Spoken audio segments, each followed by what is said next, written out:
ನೋಡ್ತಾ ಇರ್ತಕ್ಕಂಥದ್ದು ಬೂಂದಿ ಮಾಡ್ತಾ ಇರೋದು. ಈ ಬೂಂದಿ ಮಾಡಿ ಮತ್ತೆ ಪುನಃ ಅದಕ್ಕೆ ಇನ್ನೊಂದು ರೂಪವನ್ನು ತರ್ತಾರೆ. ಅದು ಯಾಕೆ ತರ್ತಾರೆ ಅನ್ನೋದನ್ನೆಲ್ಲನೂ ನಾವು ಈ ಒಂದು ವಿಡಿಯೋದಲ್ಲಿ ನೋಡೋಣ. ಏನೋ ಒಂದು ವಿಶೇಷವಾದಂತಹ ಒಂದು ಹಿನ್ನೆಲೆ ಇರುತ್ತೆ, ಬನ್ನಿ ನೋಡೋಣ.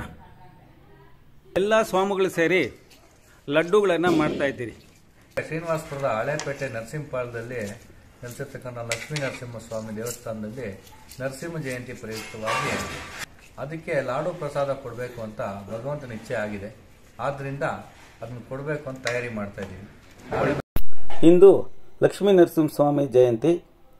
ಒಂದು ವಿಶೇಷ ಏನಂದರೆ ಮಂಗಳವಾರ ಸ್ವಾತಿ ನಕ್ಷತ್ರ ಬಂದಿರೋದ್ರಿಂದ ಮತ್ತಷ್ಟು ವಿಶೇಷವಾಗಿದೆ. ಅಭಿಷೇಕವನ್ನು ನೋಡೋಣ ಬನ್ನಿ.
ಅಭಿಷೇಕ ಕೊಡೋರು ಮೇಲ್ಗಡೆ ಬರುವಂಥ ಚಂಟಿ ಸ್ವಾಮಿ ನಂಬರ್ಗೆ ಕಾಲ್ ಮಾಡಿ ತಾವು ವಿಚಾರವನ್ನು ತಿಳ್ಕೋಬಹುದು. ಈ ಒಂದು ಆಲಯಕ್ಕೆ ಭೇಟಿ ಮಾಡಿ ತಾವು ಲಕ್ಷ್ಮೀ ನರಸಿಂಹಸ್ವಾಮಿ ದರ್ಶನವನ್ನು ಪಡೆದು ಜೀವನವನ್ನು ಸಾರ್ಥಕಗೊಳಿಸ್ಕೊಳ್ಳಿ. ಈ ಒಂದು ವಿಡಿಯೋ ಲೈಕ್ ಮಾಡಿ, ಶೇರ್ ಮಾಡಿ, ಸಬ್ಸ್ಕ್ರೈಬ್ ಮಾಡಿ. Thank you very much.